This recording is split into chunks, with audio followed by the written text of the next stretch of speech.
வாங்க சூப்பரான தக்காளி ரசம் எப்படி வைக்கிறதுன்னு பார்ப்போம். அதுக்கு முதல்ல ஒரு சில மசாலா பொருட்களெல்லாம் வறுத்துட்டு பவுட்ரு பண்ணிவிட்டு அரைச்சிட்டு செய்கிறப்ப அந்த ரசத்தோட வாசனையே சூப்பராக இருக்கும். சாப்பிட்றதுக்கும் அவ்வளோ சூப்பராக இருக்குங்க. வாங்க இப்போ நம்ம என்னென்ன மசாலான்னு பார்ப்போம். 1 டேபிள் ஸ்பூன் அளவுக்கு கடலைப்பருப்பு, 1 டேபிள் ஸ்பூன் அளவுக்கு மிளகு, 1½ டேபிள் ஸ்பூன் ஜீரகம், 1 டேபிள் ஸ்பூன் கொத்தமல்லி, கொஞ்சமாக வெந்தயம் ஆட் பண்ணிக்கிங்க. 2 காஞ்ச மிளகாய் ஆட் பண்ணி நல்லா ஒரு 2 நிமிஷம் மிதமான தீயில் வச்சு ஃப்ரை பண்ணி எடுத்துக்கோங்க. எடுத்துகிட்டு ஒரு தட்டில் கொட்டி நல்லா ஆற விட்டுட்டு கொஞ்சம் கொரப்பாக பவுட்ரு பண்ணி எடுத்துக்கலாங்க. திரும்ப ஒரு வானல் வச்சுக்கலாம். வானலில் 2 லிட்டர் அளவுக்கு தண்ணி ஆட் பண்ணிக்கிங்க.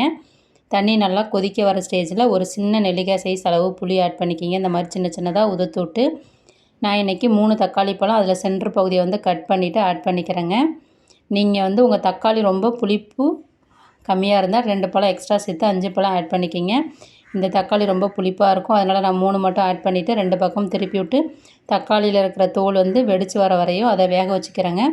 வேக வச்சுட்டு இந்த மாதிரி அது மேலே இருக்கிற தோலெல்லாம் எடுத்துடணுங்க. எடுத்துகிட்டு இப்போ நம்ம வேக வச்சு வச்சுருக்க புளியவும் தக்காளியவும் சேர்த்து தண்ணி கொஞ்சம் அது கூட ஆட் பண்ணிவிட்டு நல்லா கரைச்சி எடுத்துக்கலாங்க. எந்த சக்கையும் தக்காளியும் கீழே போடக்கூடாதுங்க. நல்லா கரைச்சி விட்டு வச்சுக்கலாம். இப்போ வாங்க நம்ம தக்காளி ரசம் எப்படி தாளிக்கலான்னு பார்க்கலாம். அடுப்பு ஆன் பண்ணிவிட்டு அடுப்பில் வானல் வச்சுக்கிங்க. 2 டேபிள் ஸ்பூன் எண்ணெய், கடுகு 1/4 டீஸ்பூன், 2 பச்சை மிளகாவை இந்த மாதிரி உடச்சிட்டு ஆட் பண்ணிக்கிங்க.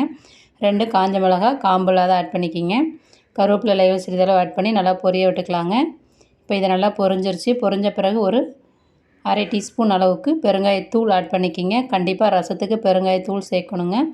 நீங்கள் கட்டி பெருங்காயமாக சேர்த்திங்கன்னா சின்ன சின்ன பீசஸாக ஆட் பண்ணிக்கிங்க. இப்போ நம்ம கரைச்சி வச்சுருக்கிற தக்காளி புளி கரைசலை ஆட் பண்ணிவிட்டு ரசத்துக்கு முக்கியமான பொருள் மஞ்சத்தூளுங்க. மஞ்சத்தூள் ஆட் பண்ணிக்கிறோம். உப்பு சுவைக்கிறப்ப ஆட் பண்ணிவிட்டு தண்ணி இன்னும் கொஞ்சம் எக்ஸ்ட்ரா ஆட் பண்ணிக்கிறோங்க. ஆட் பண்ணிவிட்டு லைட்டாக நுரக்கட்டை வர ஸ்டேஜில் நம்ம வறுத்து பவுட்ரு பண்ணி வச்சுருக்கோம் பார்த்தீங்களா, அந்த பொடியை ஆட் பண்ணிக்கணுங்க. ரசத்தை கொதிக்க விடக்கூடாது.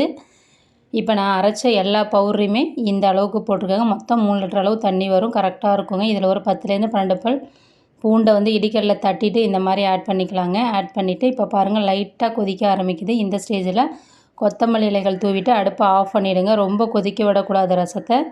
கொதிக்காமல் இருந்தால் அதோடய வாசனையும் மணமும் அதோடய சுவையும் நமக்கு கிடைக்குங்க. இதே மாதிரி நீங்களும் உங்கள் வீட்டில் தக்காளி ரசம் செஞ்சு பார்த்துட்டு எப்படி இருந்ததுன்னு சொல்லுங்கள்.